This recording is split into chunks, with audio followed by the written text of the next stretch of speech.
My name is Leah, and I'm 32 years old. That's how my life began, with a lie. A lie of obligation. A lie of conditional love. I was sitting in my small, lonely apartment in Portland, Oregon, surrounded by the evidence of my careful budgeting. Secondhand furniture, generic brand groceries, nothing extravagant. And yet, for the past 4 years, I had been paying my father's mortgage every single month without fail. Then, the world shattered.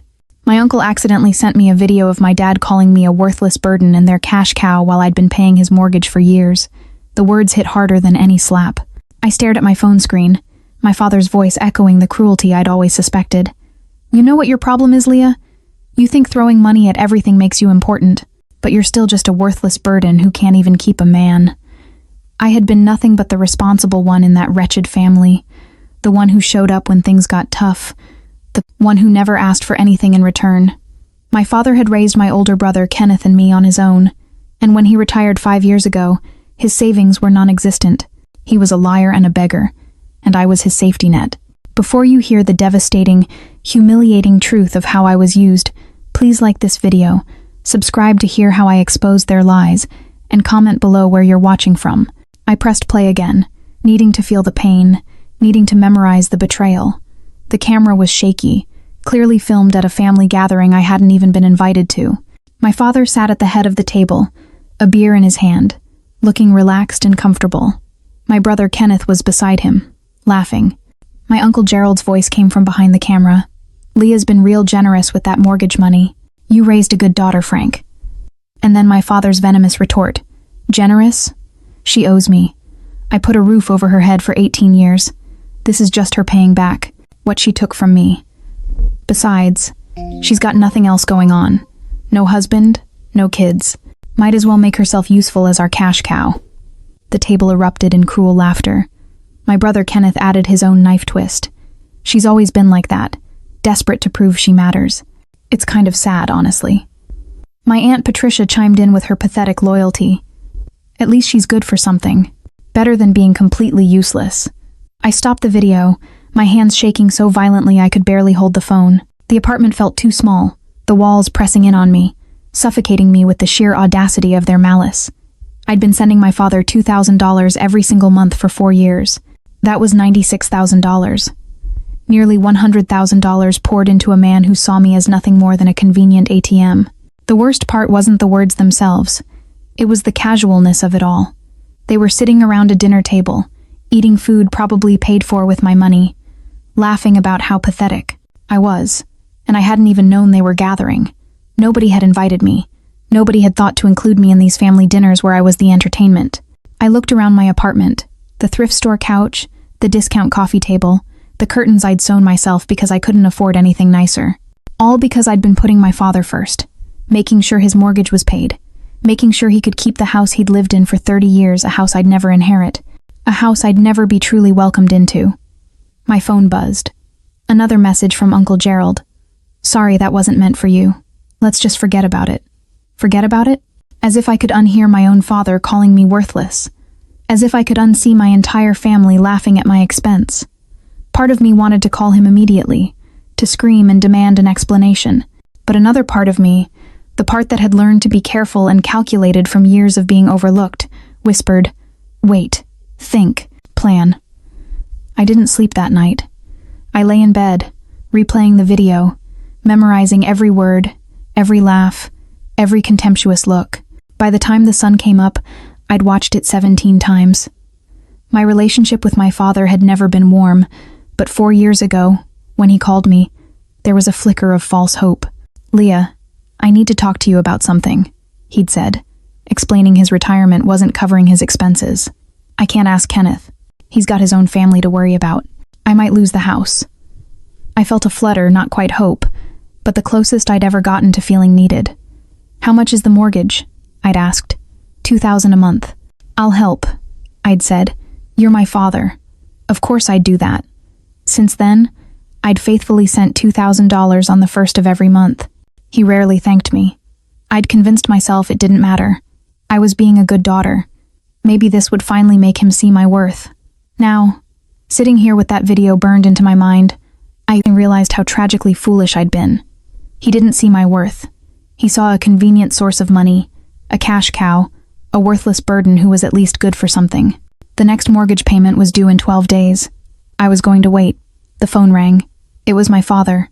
I stared at the screen, watching his name flash, knowing exactly why he was calling. He was performing a routine check to ensure the cash cow was still functional. I didn't answer. He didn't leave a voicemail. 20 minutes later, Kenneth called. I didn't answer that either. I wouldn't give them the satisfaction of my immediate rage. They deserved to wait. They deserved to feel the creeping anxiety of uncertainty. Then, a text from my father, attempting to diminish the sheer scale of his cruelty. Gerald told me about the video. It was just family joking around. Don't be so sensitive. Don't be so sensitive. As if the problem was my reaction, not his words, not the 4 years of silent financial abuse. I thought about responding, about calling him and unleashing the hurricane of hurt and anger I was bottling up. But something stopped me. A small voice in my head, cold and calculating, whispered, "Wait, think, plan. This wouldn't be a screaming match. It would be an execution." I opened my laptop and started digging through my financial records. Every transfer, every confirmation email, every text exchange about the mortgage. I saved everything to a protected folder on my desktop. The meticulousness was therapeutic. It transformed my pain into undeniable evidence. Then I did something I'd never done before. Something that felt like crossing a cold, hard line into enemy territory. I called the mortgage company. "Hello? I'm calling about the account for Frank Henderson," I said, using my father's name. I explained that I was his daughter and had been making the payments on his behalf. I wanted to confirm the account status. The representative was helpful, sickeningly so. The account was in good standing. All payments had been received. And then came the cold, clear revelation that turned my personal tragedy into a colossal betrayal. According to their records, the mortgage would be paid off completely in just 6 more months. 6 months. After 4 years of my payments, my father was only 6 months away from owning his house outright. And then what? Would he even tell me? Or would he just let me keep sending money, pocketing it for himself, continuing the charade while he vacationed on my sacrifice? I knew the answer. The cash cow was too reliable to simply retire. I thanked the representative and hung up. My hands were steady now. The hurt was still there, buried deep beneath a layer of resolve. But on the surface, I felt something else. Something sharper. Something that tasted like determination. The next payment was due in 12 days. The following days passed in a strange, silent fog. On the surface, I went to work, coordinated shipments, and attended meetings. Inside, I was building a war plan. My father called twice more. I didn't answer. Kenneth sent several texts, each one more annoyed than the last. Dad says, "You're ignoring him. What's your problem?" And, "You're really going to throw a fit over a stupid joke." And finally, "You're being childish." I didn't respond to those either. They were trying to define my justifiable anger as petty immaturity. They would not win that battle. On Thursday, my best friend, Fiona, called. We'd met in college and stayed close. She was one of the few people who knew the full, ugly story of my family dynamics. "You okay?" she asked. "You've been quiet." I told her about the video. I played it for her over the phone. There was a long, stunned silence after it ended. "Leah," she finally said, her voice tight with shared anger. "That's horrible. Those people are horrible." "I know. What are you going to do?" "I'm going to stop paying the mortgage." "Good. You should have stopped years ago." "But I'm going to stop quietly." "How?" she asked. I explained my plan, the mortgage receipts, the video, the documentation of every payment I'd made. I was going to send it all to every single member of my extended family. I wanted them to see the truth, not the distorted version my father told at Sunday dinners, but the actual, quantifiable facts. "He's going to be furious," Fiona warned. "Good. Leah, I'm serious. He might try to retaliate. Your whole family might turn on you." "They already have," I said quietly. "They've been turning on me my whole life. I just didn't realize it until now." "Okay, if you're sure about this, I'm behind you. What do you need from me?" "Just be there when the fallout happens. I'm going to need someone to talk to." I spent the rest of the evening compiling everything. I pulled up every bank statement showing the transfers. I downloaded every confirmation email. I took screenshots of text conversations with my father about the payments. I organized it all, chronologically, creating a clear timeline that showed exactly how much I'd given, $96,000. Then I made copies of the video my uncle had sent, saving it to multiple drives to make sure I wouldn't lose it. I drafted an email. It took several attempts to get the tone right. I didn't want to sound hysterical or emotional. I wanted to sound calm, factual, and undeniable. The email read, "I'm writing to share some information about the mortgage payments I've been making on my father's behalf for the past 4 years. I thought it was important for everyone to understand the full situation. Attached, you'll find documentation of every payment I've made, totaling $96,000. I've also included a video that I believe provides helpful context. I won't be making any future payments. Simple, direct, devastating. I made a list of recipients: Uncle Gerald, Aunt Patricia, my cousins, my father's friends from church, the neighbors he'd known for decades, anyone who might have heard his version of events, anyone who might have sat at those Sunday dinners and laughed along. But I didn't send it yet. The mortgage payment wasn't due until Monday. I wanted to wait until the last possible moment, until my father realized the money wasn't coming, until he started to panic. Then, when he called, demanding to know where his payment was, I'd hit send. The weekend was torture. I kept checking my phone, half expecting my father to somehow sense the calculated destruction I was planning, but there was nothing. Radio silence from the entire family. They were complacent, secure in the knowledge that their cash cow was always there. On Sunday evening, I went for a long walk. The air was crisp, the leaves just starting to turn. I thought about my mother, the one person who'd made me feel loved and wanted. She'd spent her life trying to make my father happy, trying to smooth over his rough edges, trying to make him into someone capable of showing affection. It had exhausted her. I decided she'd understand what I was about to do. She'd want me to stop making the same mistake she did. When I got home, I sat at my kitchen table and opened my laptop. The devastating email was still there, waiting in my drafts folder. All those attachments, all that documentation, ready to go. My phone rang. It was my father. I answered this time. "About time," he said, his voice gruff, immediately annoyed. "You've been avoiding my calls all week." "I've been busy." "Too busy for your own father?" He couldn't even manage a genuine, "How are you?" The irony was a bitter taste in my mouth. "What do you need?" "Just checking in, making sure the payment's going through tomorrow. The mortgage is due." There it was. Not, "I'm sorry about the video," or "How are you?" Just a confirmation that his cash cow was still functioning properly. "Actually," I said slowly, deliberately, savoring the silence that followed, "I wanted to talk to you about that. I'm not sending the payment this month." Silence. Then, his voice rising in disbelief and panic. "What? I'm not sending the payment? I'm done." "Done? What the hell does that mean?" "It means exactly what it sounds like. I've been paying your mortgage for 4 years, $96,000, and I'm not doing it anymore." His voice turned sharp, laced with command. "Leah, this isn't funny. That payment needs to go through tomorrow. You can't just stop. We had an agreement. We had an agreement where I sent you money, and you called me a worthless burden behind my back. That agreement."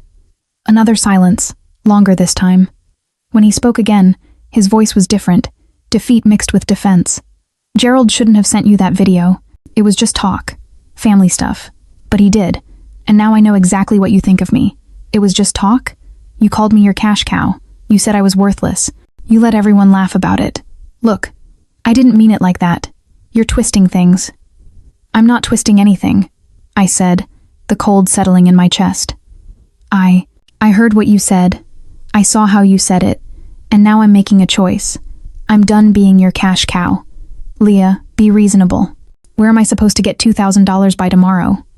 "I don't know and I don't care," I stated, the words final. "That's your problem now. You're being selfish." And there it was. The ultimate accusation. Selfish, because wanting basic respect from my own father was selfish. Selfish, because stopping myself from being used was selfish. I wouldn't let that toxic label stick. "Goodbye," I said, and hung up. My hands were shaking again, but this time it wasn't from hurt. It was from the fierce, liberating adrenaline of having finally crossed a line I could never uncross. My phone immediately started ringing again. My father, then Kenneth, then my father again. I turned off the ringer and set the phone face down on the table. Then I opened my email, pulled up the draft I'd prepared, and hovered my cursor over the send button. Tomorrow morning, I would watch the father's world crumble the same way he'd crumbled mine. Tomorrow morning, everyone would know the truth. I thought about that video one more time, my father's smirking face, the laughter around the table, the casual cruelty of people who'd never once considered how their words might hurt me. I clicked send.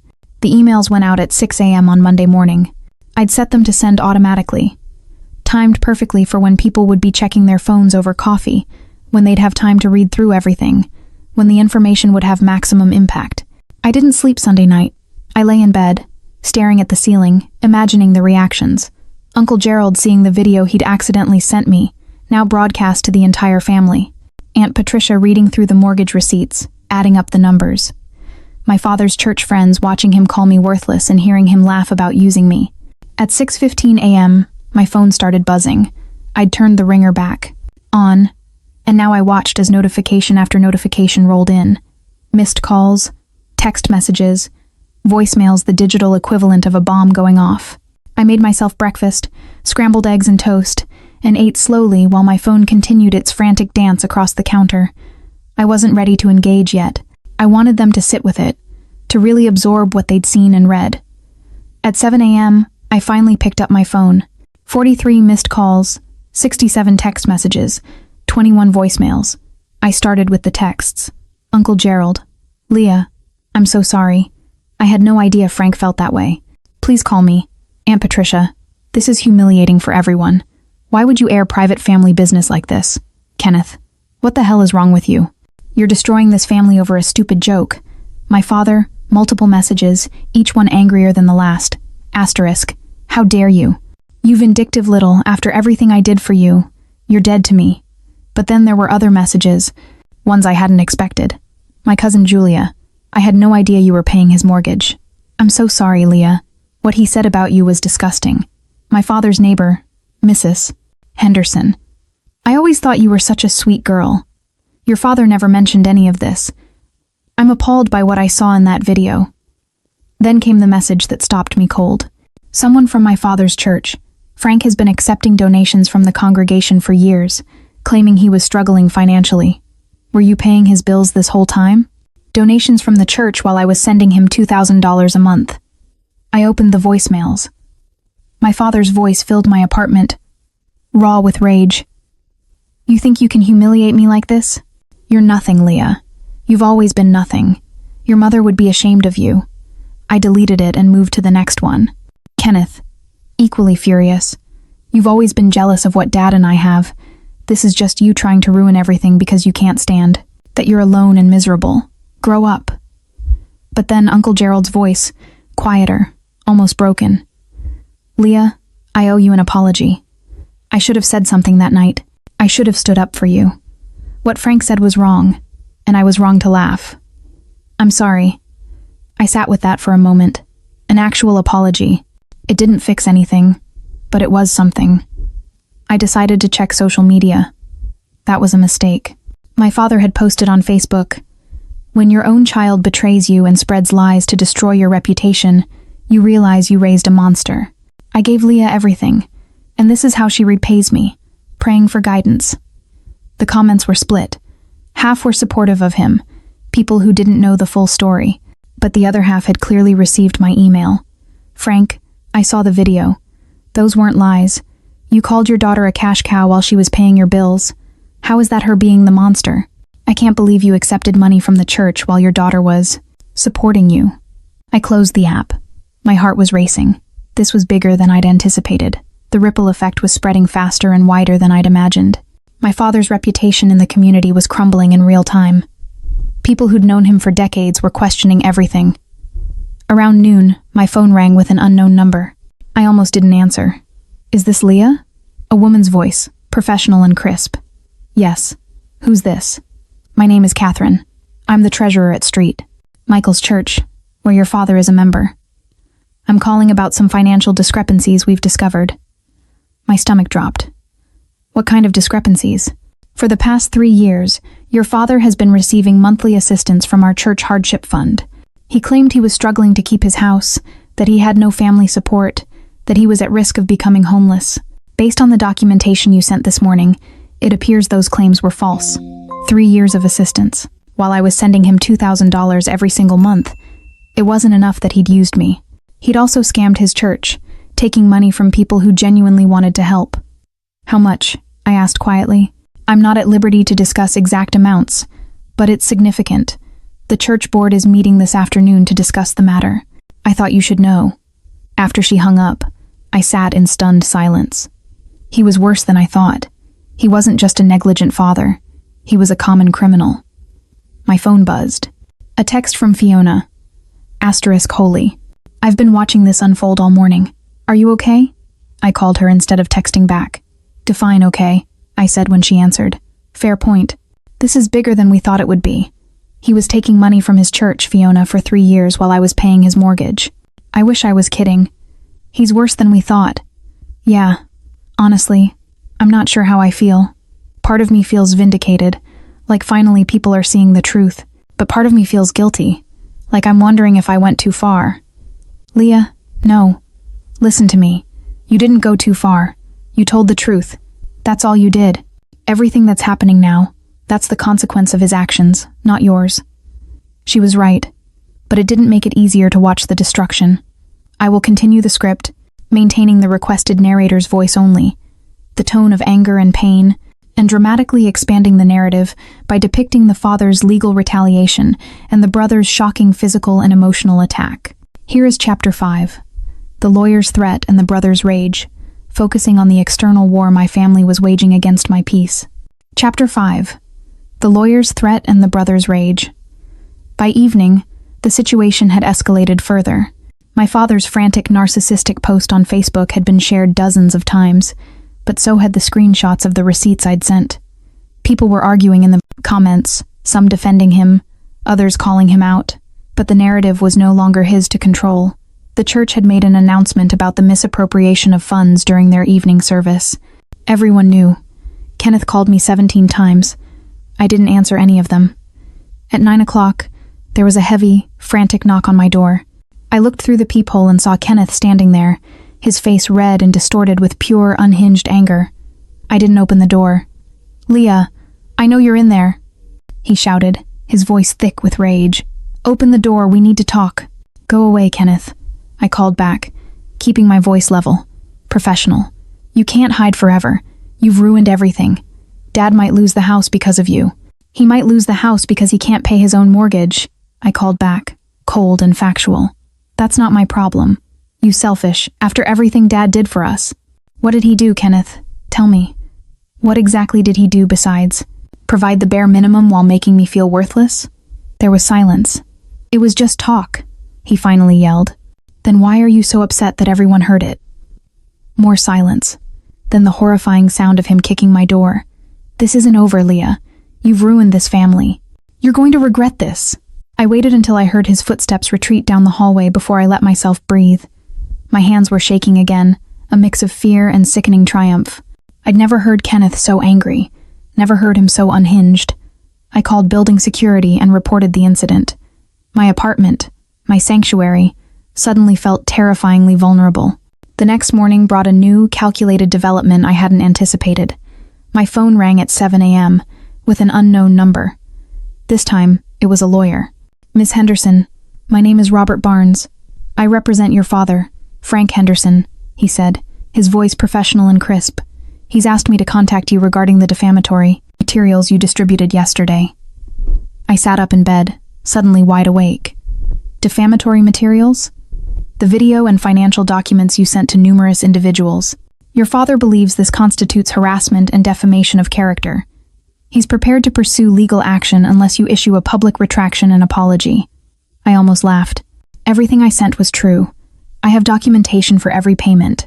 The video came from my uncle, my father's own words. Regardless of the source, you had no right to distribute private family matters to such a wide audience, the lawyer insisted, completely detached from the human cost. You've caused significant damage to your father's reputation and emotional well-being. His reputation? My voice rose despite my efforts to stay calm. What about my emotional well-being? What about the damage he caused by using me for years while mocking me behind my back? I understand you're upset, but that doesn't give you the right to engage in. what amounts to a harassment campaign. Your father is willing to be reasonable. Issue an apology and we can all move forward. Tell my father that if he wants to sue me, he should go ahead, I countered, my voice hardening. Every word I sent was true, and I have evidence to prove it. I'm not apologizing for telling the truth. I hung up, my heart pounding. A lawsuit. He was actually threatening to sue me because I'd exposed his behavior. The audacity of it was breathtaking. I immediately called Fiona. He got a lawyer. What? Already? I explained the conversation. Okay, don't panic, Fiona said, her voice now completely serious. He's bluffing. He has to be. If this goes to court, everything becomes public record. The church fraud, the mortgage payments, all of it. He's trying to scare you into backing down. It's working. Leah, listen to me. You need your own lawyer just to be safe. Do you want me to ask around? Yes, thank you. The office was awkward. Everyone had clearly... I heard something about the explosion. My coworker Jennifer approached me at lunch with a sympathetic expression. Hey, I just wanted to say, if you need anything, I'm here. I saw some of what's been going on online. For what it's worth, I think you were brave. My dad was similar. Always taking, never giving. I wish I'd had the courage to stand up to him. Her words surprised me. I'd always thought of Jennifer as someone with a perfect family. Thank you. That means a lot. At 4 p.m., I got another call from the church treasurer, Catherine. Leah, I wanted to update you. The board met last night and we've decided to pursue repayment from your father for the funds he received under false pretenses. We're also filing a formal complaint with our denominational headquarters. The weight of my father's choices was finally crushing him. I want you to know that this isn't your fault, Catherine added. You simply brought the truth to light. What your father did, lying to receive aid, he didn't. I need that's on him. Thank you for saying that. There's something else. Several church members have expressed interest in starting a fund to repay you for the mortgage payments you made.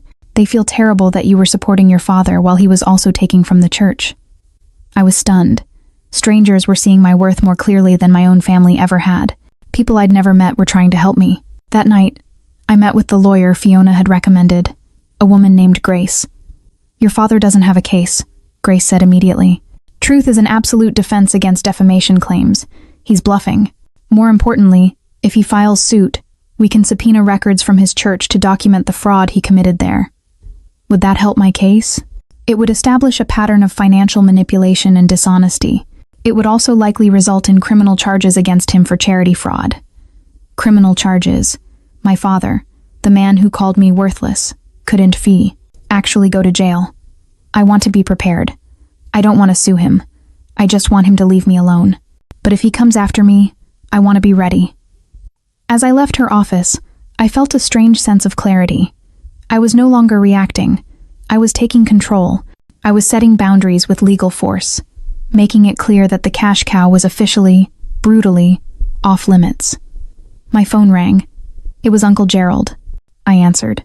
Hello, Leah. It's me. Do you have a minute? I guess. I need to tell you something. I've been thinking about that night, about the dinner and the video.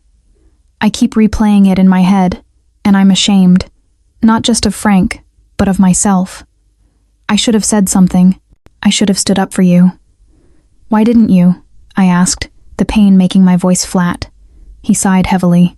Honestly, because it's easier to go along with Frank than to challenge him. He's always been the dominant one in the family, and disagreeing with him means becoming a target. But that's a coward's excuse. You deserved better. Yes, I did. I called because I want you to know that I've talked to Patricia and some of the others. Not everyone agrees with what Frank did. Some of us are starting to realize how badly you've been treated over the years. Starting to realize it took a video and $96,000 in receipts for you to realize, I countered. The bitterness undeniable. You're right. I'm sorry. I know that doesn't fix anything, but I want you to know that I'm here if you need support, and I'm prepared to testify on your behalf if this goes to court. That softened me slightly. Thank you. That means something. After we hung up, I realized how utterly exhausted I was. It had been less than 48 hours since I'd sent those emails, and my entire world had been turned inside out. But beneath the exhaustion was a growing sense of power. I'd been afraid of my father's anger my whole life. Now, with nothing left to lose, I felt free. That night, I did something I hadn't done in Years. I looked through old photo albums, pictures from my childhood before my mother died. There was my father, younger and less bitter, holding me on his shoulders at a park. When had it changed? When had he stopped seeing me as a person and started seeing me as a burden? I closed the album. The why didn't matter. What mattered was what he'd done, what he'd said, and what I was doing now. Wednesday morning brought the confrontation I'd been anticipating from a different source.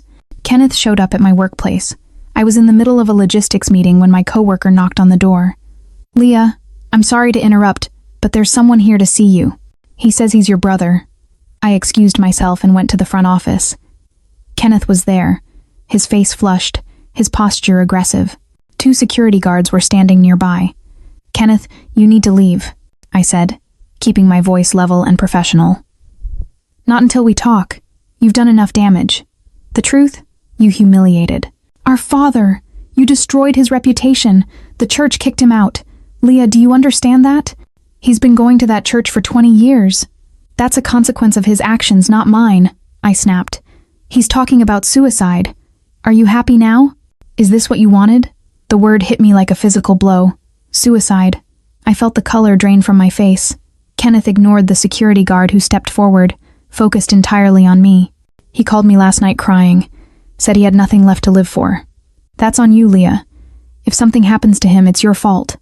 I found my voice, though it shook. "Kenneth, if Dad is genuinely suicidal, he needs professional help. That's not something I can fix.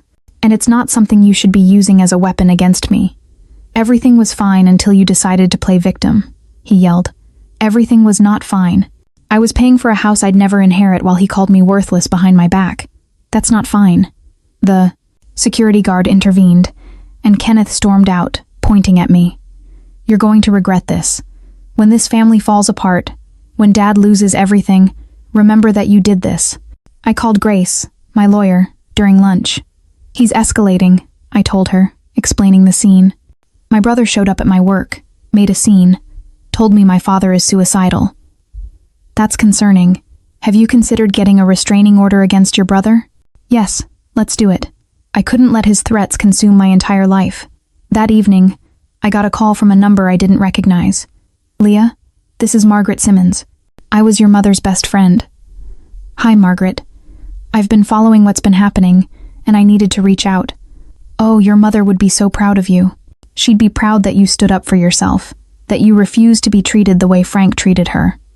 I sat down heavily. "What do you mean? Your mother was a wonderful woman, but Frank made her life difficult.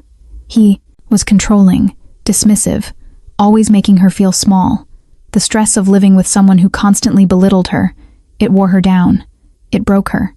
Tears were streaming down my face. I didn't know. You were young. She tried to protect you. But Leah, a few weeks before she died, she told me that if anything ever happened to her, I should watch out for you. She was worried Frank would treat you the way he treated her. She said you were so much like her. Kind, giving, always trying to please people who'd never be pleased. You are breaking a cycle." That night, I received an email from the church. They'd completed their investigation. My father had fraudulently obtained approximately $48,000 over 3 years. They were demanding full repayment and had referred the matter to local authorities for potential criminal prosecution, $48,000. Added to the $96,000 I'd paid, that meant my father had received almost $150,000 while claiming to be destitute. I forwarded the email to Grace, to Uncle Gerald, to everyone. If Kenneth wanted to accuse me of destroying the family, fine. But everyone should know exactly what they were defending. The responses came quickly, more support, and one message stood out.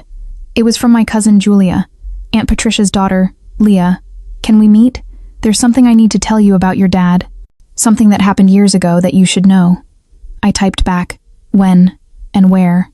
I went to bed, dreaming of my mother. She was standing in a field of flowers, smiling, her arms open. "You're almost through, just a little further." I woke up crying, but for the first time in days, they weren't entirely tears of grief. I was refusing to be another woman ground down by my father's cruelty. Whatever came next, I'd face it standing up. I arrived at the coffee shop 15 minutes early, too anxious to wait at home. I ordered a latte I didn't really want, and sat at a corner table where I could see the door. My mind raced with possibilities about what Julia might tell me. She was Aunt Patricia's daughter, and our interactions had always been limited to awkward family gatherings where she'd mostly ignored me. She walked in at exactly 10 a.m., looking nervous, clutching her purse like a shield. "Thanks for meeting me," she said, sitting down across from me. "What's this about, Julia?" I asked, cutting to the chase. She took a deep, shaky breath. "I need to tell you something that happened when I was 16. Something involving your dad." My chest tightened with a sickening premonition. "Okay. That summer, I stayed with your family for 2 weeks while my parents went on a cruise. You were away at some summer program, so it was just me, your dad, and Kenneth." She paused, her hands twisting together. "Your dad. He made me uncomfortable. He'd make comments about how I was developing, how I looked in my swimsuit. The words were a cold knot forming in my gut. One night," she continued, her voice dropping to a near whisper, "he came into the guest room while I was sleeping and sat on the edge of the bed. He put his hand on my leg and started moving it up. I felt sick." "Julia," I whispered, barely able to breathe. I screamed. Kenneth heard and came running, and your dad left. The next morning, he acted like nothing had happened. When I told my mom, she talked to your dad, and he denied everything. Said I'd had a nightmare, that I was confused. My mom believed him, or she pretended to. Either way, she told me never to mention it again, that it would tear the family apart. She looked at me, tears welling in her eyes. "I'm so sorry. I had no idea. How could you? You weren't there." "But Leah, when I saw that video, when I saw him calling you worthless, treating you like garbage, I realized I'd been protecting him by staying quiet, and I can't do it anymore. If this goes to court, if his lawyer tries to paint him as some victim, I'm prepared to testify about what he did to me." I reached across, in the table, and took her hand. "Thank you for telling me. That took courage. My mom's furious. She says I'm betraying the family, making up stories to hurt your dad, but I'm not making anything up, and I'm tired of pretending."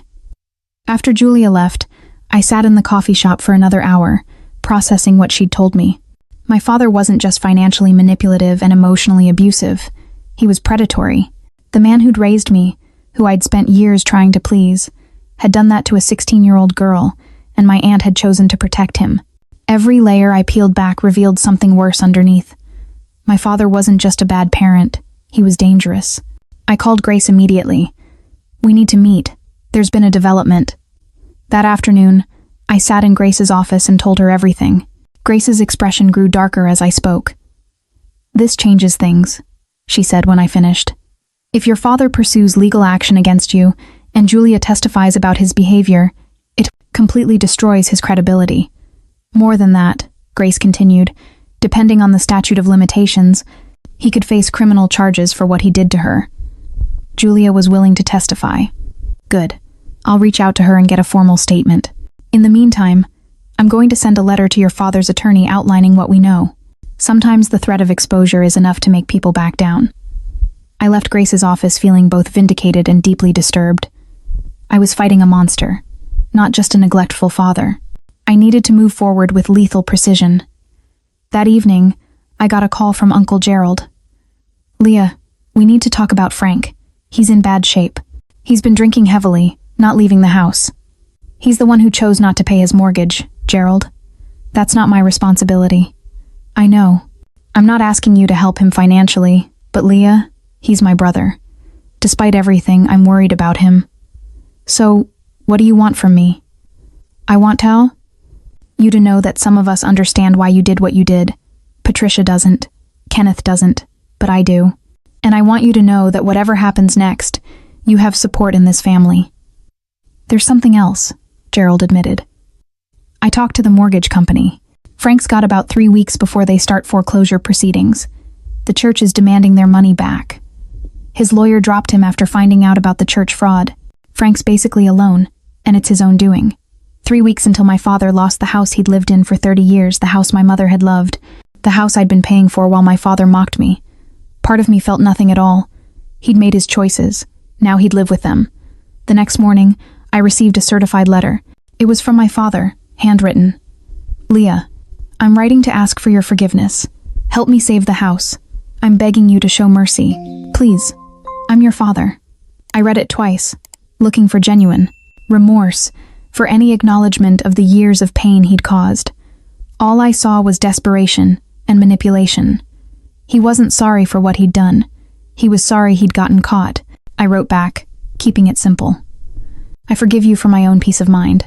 Not because you deserve it, but forgiveness doesn't mean reconciliation, and it doesn't mean I'll rescue you from the consequences of your actions. You called me worthless. You used me. You committed fraud. Those are your choices, and these are your consequences. Goodbye. I mailed it that afternoon and felt a final, enormous weight lift from my shoulders.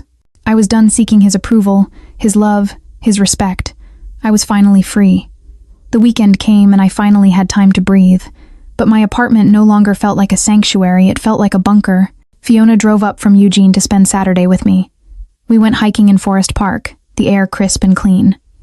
"How are you really doing?" she asked as we walked. "Honestly, I feel free. Exhausted but free. No regrets about exposing him? No. About all the years I wasted trying to earn his love? Maybe. You can't regret being a good person, Leah. That's who you are. It's not your fault your dad couldn't appreciate it. I realized she was right. I'd done nothing wrong by being kind, by trying to help. The fault lay entirely with the people who'd taken advantage of that kindness." Monday morning brought the legal confrontation I'd been anticipating. I was at work when Grace, my lawyer, called. "Your father's attorney contacted me." Well, his new attorney. Apparently, he found someone willing to take his case. What do they want? They're threatening to file suit for intentional infliction of emotional distress and defamation. They're also claiming you orchestrated a campaign to destroy his reputation and livelihood. When's the court date? There isn't one yet. This is all posturing. They want you to settle, to retract everything, and pay damages. How much? They're asking for $50,000 in a public apology. I almost laughed a bitter, cold sound. $50,000 after he took $96,000 from me and $48,000 from the church? Tell them I'm not settling. If they want to take this to court, we'll countersue for the mortgage payments I made, plus interest and emotional damages. We'll also subpoena Julia and anyone else who's willing to testify about his predatory behavior. You're sure? This could get messy. I'm sure. I'm done being afraid of him. Grace sent the response that afternoon. The next day, I got a voicemail from my father. His voice was slurred, clearly drunk. "You think you're so smart, don't you? You think you've won? You haven't. You're going to regret this, Leah. You're going to see what happens when you turn your back on family. Everything you've done, it's going to come back on you. You hear me? Everything." I saved the voicemail and forwarded it to Grace and to the police. It went into the growing file of harassment. That week, the local news picked up the story. Someone had tipped them off about the church fraud case, and they ran a piece about it.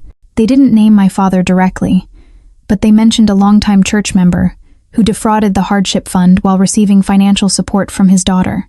It didn't take much for people to connect the dots. My father's Facebook page exploded. People who'd defended him before were now turning against him, sharing their own stories of times he'd borrowed money and never paid it back, times he'd made inappropriate comments, times he'd shown his true, abusive character. Kenneth tried to control the narrative, posting his own version of events. "My sister is vindictive and cruel. She's twisting facts to destroy our father because she's bitter about her own failures. Don't believe her lies." But it was too late. The truth was out, documented and undeniable. Kenneth's posts just made him look desperate and foolish. On Thursday, I received an email from the mortgage company. They'd started foreclosure proceedings on my father's house. The first auction date was set for 6 weeks out. If he couldn't come up with the full amount owed, plus fees, the house would be sold. I felt a pang of sadness again, a kind of mourning for what could have been. That house had been my mother's, and now it would be gone, another casualty of my father's choices. That evening, Aunt Patricia called. "Leah," her voice was cold and furious. "I need to talk to you about what you've done to this family." "What I've done?" I told the truth. "You've destroyed your father's life. He's losing his house because of you. He's losing his house because he can't pay his mortgage. I'm not responsible for that." I stopped because I found out he was calling me worthless while using my money. After I found out he was also stealing from his church. After I learned what he did to Julia. Patricia was quiet for a moment. Julia is lying about that. Is she? Or are you just refusing to believe your brother could do something so horrible? He did, Patricia. And you knew. You knew back then. And you chose to protect him instead of your own daughter. How do you live with that? You have no right to judge me. I'm not judging you. I'm just stating facts. You chose your brother over your daughter. That's on you. She hung up without another word. I sat there, phone in hand, and realized I felt nothing. No anger, no satisfaction, just emptiness where my family used to be. The next day, Julia called me. Did my mom contact you? She did. She's still defending him. I know. She told me that if I testify against him, I'm not welcome in her home anymore. My own mother is choosing him over me. I'm sorry, Julia. Don't be. It's clarifying. Actually, I know where I stand now. And Leah, I'm going to testify. Even if it means losing my mom. This ends now. Her courage gave me strength. We weren't just fighting for ourselves anymore. We were fighting for everyone, my father. It hurt. Everyone he'd manipulated. Everyone he'd convinced was worthless while he took everything they had to give. Saturday afternoon, I was grocery shopping when I literally ran into my father. He was in the liquor aisle, a shopping cart full of beer and cheap whiskey. He looked terrible, unshaven, hollow-eyed, his clothes wrinkled and stained. The mighty patriarch was reduced to this pathetic shell. Leah. His voice was rough. I nodded, acknowledgement, but kept walking. He followed me. We need to talk. No, we don't. Please, just 5 minutes. Against my better judgment, I stopped. What? I need your help. I know I messed up. I know I said things I shouldn't have. But I'm your father. You can't just let me lose everything. You did this to yourself. The church is demanding money I don't have. The bank is foreclosing. Kenneth won't help me. He says I embarrassed him. I've got nobody else. You had me for 4 years. I countered, cold and unwavering. You had me and you. Threw it away.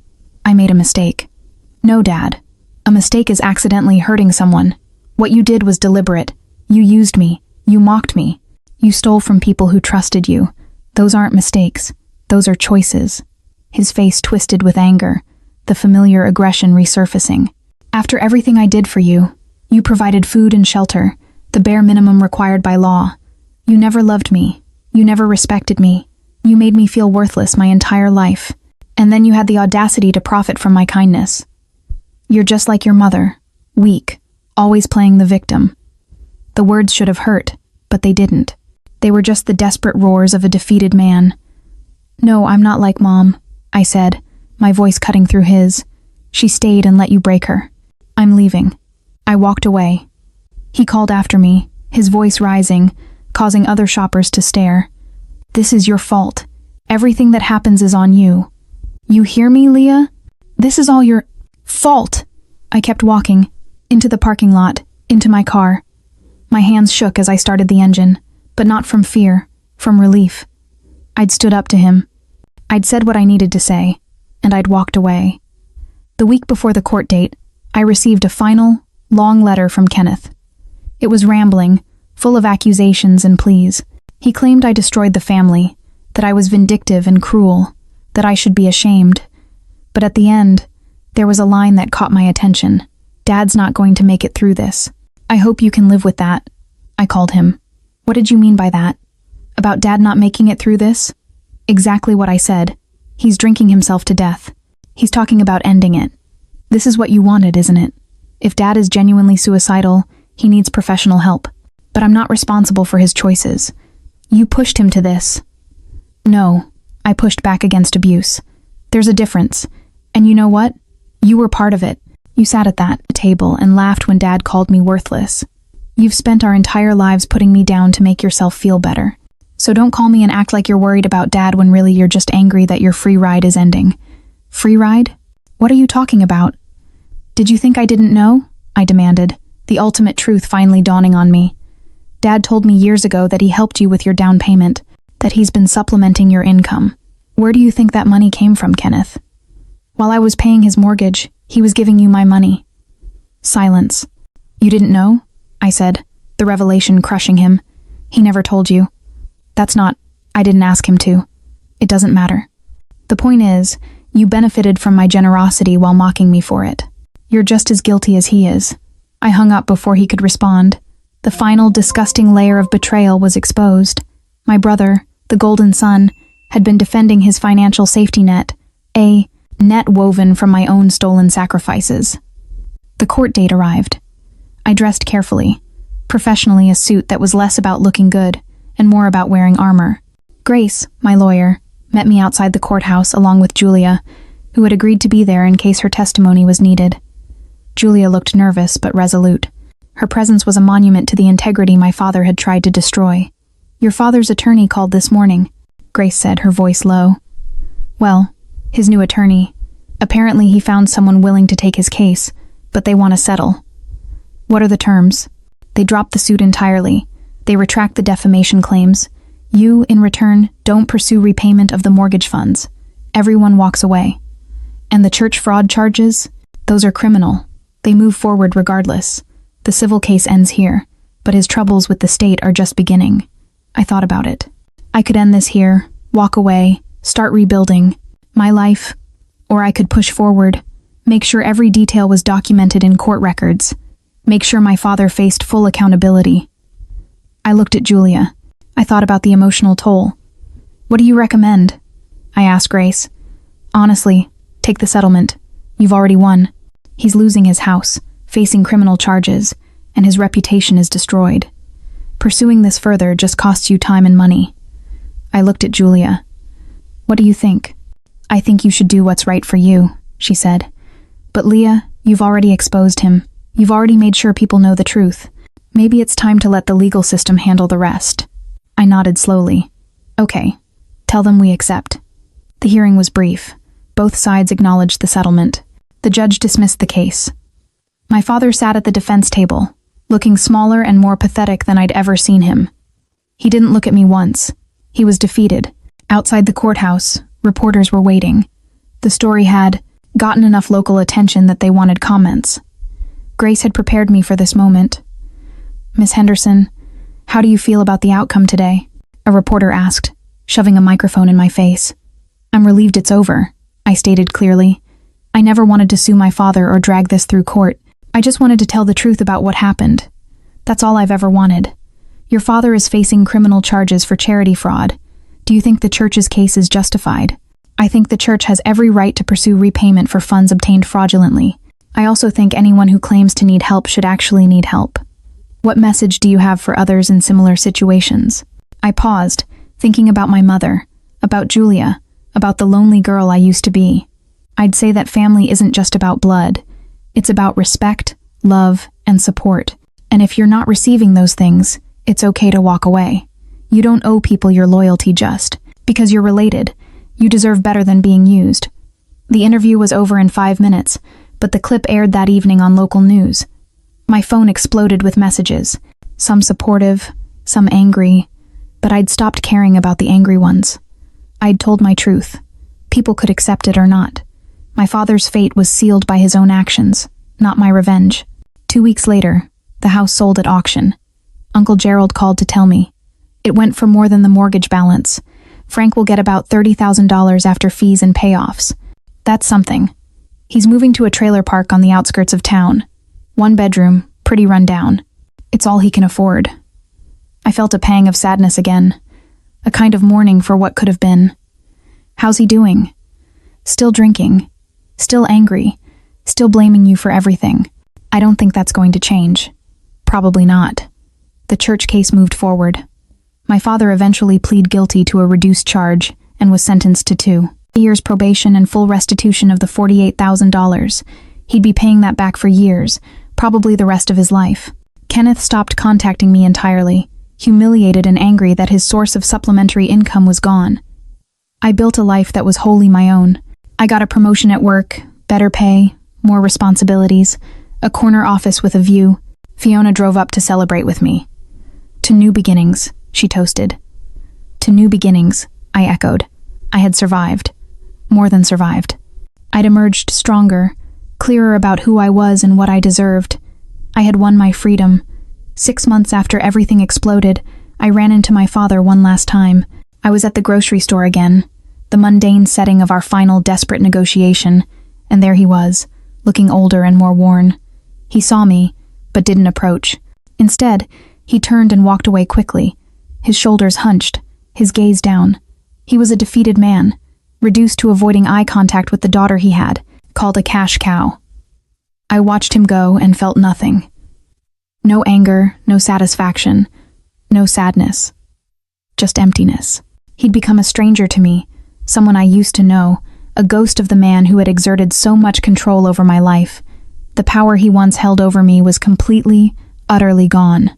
That evening, I pulled out the box of photos I'd looked through months before the pictures of my mother, of the family we used to be.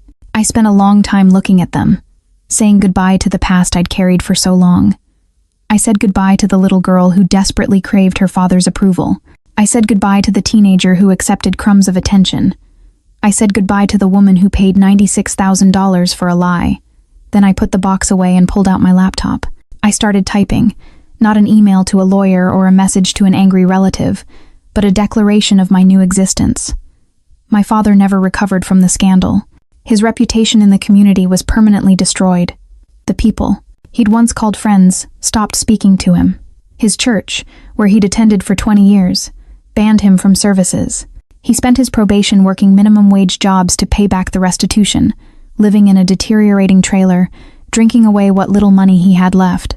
Kenneth, the golden son, furious about losing his financial support from our father, eventually cut contact with him too. The golden son had finally seen the truth about the man he'd defended, a manipulative beggar who would even use his favorite child for money.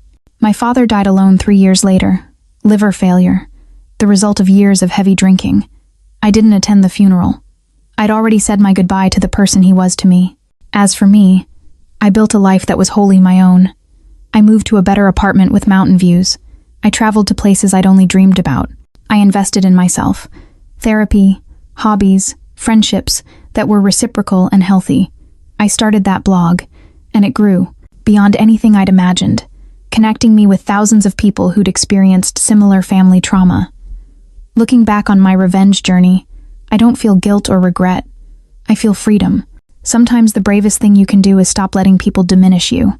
Sometimes the kindest thing you can do for yourself is walk away from those who will never see your worth. I told the truth, and the truth set me free. My life now is a testament to the power of that choice. The emotional cost was astronomical, but the gain, my sanity, my worth, my future, was immeasurable. Julia and I became incredibly close, bonding over our shared trauma and our mutual commitment to breaking the cycle of silence. Uncle Gerald remains a regular, supportive presence, constantly trying to make up for years of quiet complicity. My success at work continued, leading to further promotions and respect. I am the architect of my own life, and no one can take that credit. I learned that the most profound act of love is self-love. The minute I stopped trying to prove my worth to my father, I became worthy. The minute I stopped trying to be his cash cow, I became a financially independent woman who controls her own fortune. The ultimate revenge wasn't in the destruction of his house or his reputation. It was in the unstoppable construction of my own life. And now, as this brutal, necessary story reaches its end, understand the final tally. I lost a father, a brother, and the illusion of a family, but I gained the truth. I gained the strength to stand alone. I gained the power to look at a predator and a thief and refuse to be his victim one moment longer. If you are listening to this, and you are being called a burden, a cash cow, or worthless by the people who are supposed to love you unconditionally, hear this. You do not owe them your silence. You do not owe them your money. You do not owe them your loyalty. The bravest thing you can do is calculate your emotional and financial losses, declare the debt settled, and walk away. The truth has teeth, and sometimes, the only way to save yourself is to unleash it. Do not let their shame become your guilt. Let their consequences become your freedom. If this story resonated with your own pain and need for justice, please like this video, subscribe to join a community built on honesty, and comment below where you are watching from. Let the truth set you free, too.